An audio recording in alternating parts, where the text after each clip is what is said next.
Hi, everybody. Dave Tosh here again with another little guidance video, this time on a guide to MSc projects in EGM 815. So, you've decided to do the MSc project. Congratulations. However, you aren't sure what it involves. Well, hopefully this video will help alleviate any fears you have and answer some of the questions that you've probably got written down right now. So, what does the MSc thesis module involve? This year will be slightly different to what you've experienced so far. First, it will only consist of one module, and that runs throughout semester 1 and semester 2 of the academic year. The end point of your MSc module will be the production of a thesis. However, before you get to that point, we have 3 assignments that will help you work towards the submission of your thesis. The first will involve the production of a plan with clear goals, objectives, and timelines for the production of your thesis. The second will be a literature review of the topic you will undertake. And the third is a first draft of your thesis. Please check Blackboard for more information about the assignments, specific details about the assignments and the timings of the submissions. Okay. The next thing we're going to cover is what topic should you pick for your thesis. Some of you will join us with a clear idea for your thesis and others won't. Either position is fine by us, as we're here to guide you through the entire process. For those of you that are not sure what to do, we have a list of topics that you can choose from that have been provided by staff from within the School of Geography and Environmental Sciences. So please click on the link and have a look at the options, and feel free to contact those members of staff to discuss the topics. For those of you that have a clear idea, we will discuss the topic with you before allowing you to proceed. It's important for us to understand that you will have a master's level topic to present to us at the end of the year. We'll ensure that all projects are achievable within the academic year, and we will be honest with you if we don't think that is the case. In the main, we will direct you away from projects where the following applies. 1, that you need to collect data in the field. 2, you have to go through third parties to access data you don't already have access to. And 3, if you don't have access to the data in the first place, then we won't be allowing you to proceed. Okay. The reason for not encouraging projects in these positions is due to better experience, where a student has attempted to juggle existing commitments with primary data collection, e.g. fieldwork. Sadly, it very, very rarely works. Okay, so we really emphasize doing a project that is desk-based and is using readily available data. If you can get data from your current workplace or somewhere else, then please do get in touch and we will be happy to chat to you about it. So what support will you get during your thesis with us? So I am the module coordinator for the thesis, and I'll be speaking to each of you before you start to ensure you have a feasible project. If you don't have a feasible project, I will help you develop an idea. I will also put you in touch with other members of staff if I feel that their areas of expertise will help the development of the idea. I will maintain contact if I'm not supervising you, even if I'm not supervising you, I'll maintain contact with you all throughout the year to ensure everything is going as well as we hope. So once I think you have a feasible project, you'll be assigned a supervisor from the teaching staff here at the school. You'll then meet with them to develop your ideas further, and they will provide thesis-specific support throughout the rest of the year.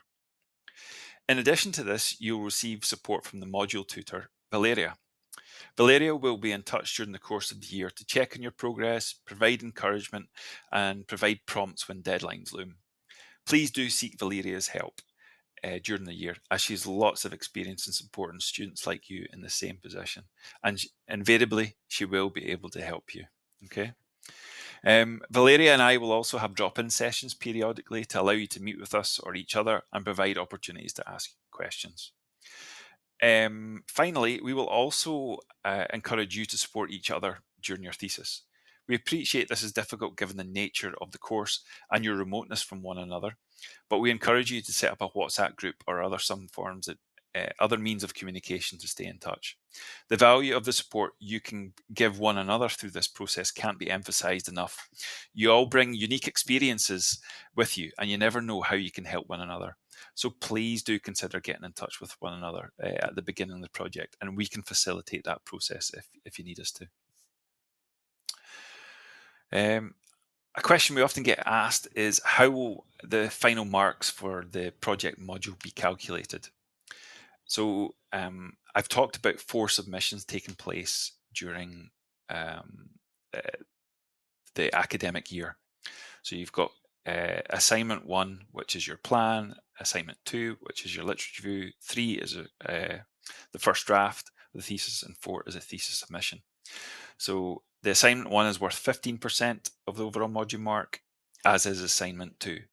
Assignment 3 is worth 10%, and the final thesis submission is worth 60%.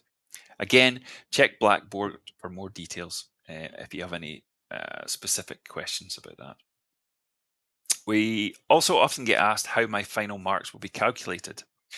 I really need to emphasize this point. Your final MSc mark is not solely based on the outcome of this project module. Okay, it's calculated based on a weighted average of your marks on the modules you've taken over the 3 years of study with us. So we have various formulas that we use to calculate your final mark. Okay, and finally, for me, the MSc project year is the most exciting element of the course. You get to develop and explore a topic and produce an interesting piece of research that is your own. However, it is often the most challenging part of the course, and a lot of people trip up in it. Why? Why does that happen? I'm not exactly sure, but some people don't plan accordingly and run out of time to finish what they wanted to do. Hence, our lack of support of you doing field work to collect primary data. Others don't have enough time due to work and life commitments. So again, we ask you to be honest with yourselves if you have the time to undertake the project at this time. And some people seem to relax thinking they've lots of time left, but this module will fly by. You know how quickly the others went, and this will be exactly the same. So why am I telling you this? Well, I want to make sure you're ready for this and are ready for the level of commitment it requires to pass the project. We'll support you to produce the best piece of work you can, but we can't do the work for you. Okay. We want you all to succeed. We genuinely do, but we can only help you do this if you put the work in, or if you have the time to put the work in. Without that key ingredient, none of us will end up happy. So please, please, please, please, please, please make sure you're ready for this. You're so close to the end. Keep going. And we genuinely want you to succeed. We want to hear about the things that you go and achieve with us going into the future. Okay. All right. Any questions as usual, give me a shout.